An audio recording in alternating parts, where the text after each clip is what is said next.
So today I'm going to take you to cardiac rehab with me. So let's get going. My name is Jonathan and I'm a caregiver for my wife Lynne, who has a permanent brain injury. Things are different now, but we're doing the best that we can. Join us as we experience the Lynne life.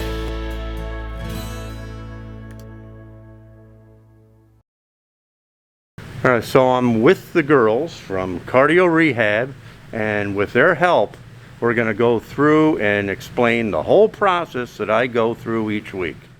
For those of you that are not aware, early in June, I had a mild heart attack and ended up having 2 stents put in. As part of my recovery, the doctor prescribed cardiac rehab, and I've been going approximately 3 times a week since the middle of June.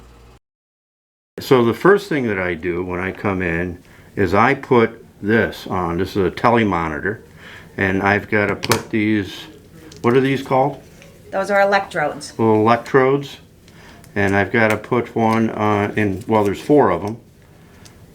Put them on different areas on my chest area, my torso, and there's always a little diagram right here that explains where they go, and they're all color coded so that I'll put them in the right area. Like red, I'm looking at it right now, is left rib cage. So if I know my right and left, I should get it right.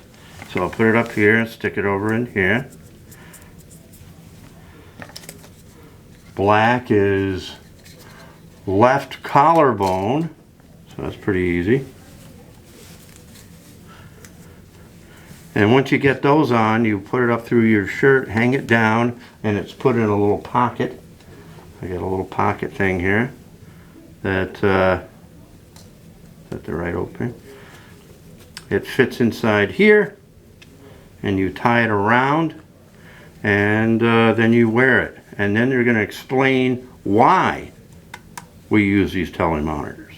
Okay, then next I'll come out and I'll get my weight on. I'm not going to tell you what I weigh,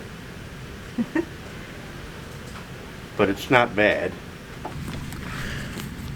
So next they'll take my blood pressure. This is the first of 3 times, first of 3 times Yes. that my blood pressure will be taken.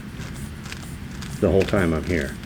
We're taking an initial resting blood pressure. We're hoping to get 120/80 or lower. The lower the better for the blood pressure, so the heart is doing less work. We will take it during exercise. Systolic, the top number should increase. Diastolic, the bottom number should decrease or stay relatively the same. And then after exercise, we'd like it to be back to the resting, the pre-exercise level. It may be a little bit lower depending on how hard or how long you exercised for. The blood's still in the working muscles and your blood vessels are still dilated. That's the one benefit of being active all day long. So the Tele box gives us an EKG. We're looking at the heart rate and the rhythm. Each one of these spikes is a heartbeat, and this is real time, so these are the beats that you're having right now. We can also go back and look to see all the heartbeats that you have. It's stored in the computer, and compare what your heart is doing during exercise. So after getting my blood pressure taken, the first step is to stretch. And over here on this wall are diagrams that show me all the whole process of things that I've got to do to stretch properly before exercising. And then after exercising, I come back to this area and stretch again. Okay, the next thing that I will do is come over here to the treadmill, and I'm told at what grade I should be on and the speed. And at the moment, what I'm doing is a 3% grade, and my speed is at 3, and I do it for a half hour. But everybody's different. We individualize everyone's exercise prescription based on their exercise history, what their cardiac history is, what they would like to do, and what they will be doing for their home program when they finish exercise. We would like everyone doing the treadmill because it's functional. Everybody typically walks during the day. and they enjoy doing that. But we have different modes of activity. So we have new steps and different equipment that we can change for everyone. So every patient that comes in, they actually get what's called an exercise prescription. So we actually go through and determine exactly how much they should be on the treadmill, the arm crank, or the new step, or the bike. Typically we start them off pretty slowly, depending on what their history is, like Jody said. And then we actually keep track of everything that they do. So, as they start to increase, we can actually see them increasing, and so can the doctor, because each one of these actual prescriptions or these session reports are scanned and put into the patient's medical records, so the doctors can actually have a view of them each time they go to a visit. So we have, the whole prescription is what medications they're on, how much they're exercising, how long they're exercising, the level in which they exercise. In addition to, we also keep track of their oxygen, their weight, and also their sugars, and their target heart range is another one of their goals. So depending on whether they've had a stress test or whether they haven't had a stress test, will give us kind of an idea of where their target heart range should be. So this was, John, this was your report when you first came in. As you can see, how high you were exercising was 3.8 and how difficult it was. Now you're up to a 4.5, so you've made some really good progress. Your total amount of time when you came in was 20, and now you're up to 45. And our overall goal is to get you between 30 and 60 minutes. In that MET level, the amount of oxygen you're utilizing and how much energy you're expending, we like to see that goal around 5, and you're almost there, and you're only at 19 sessions. So typically our patients come back for 36 sessions, so you've made quite a lot of progress in just 20 sessions. And you can see your heart rate has slowed down, and then as you are exercising, we actually keep track of each piece of equipment and how hard you're working.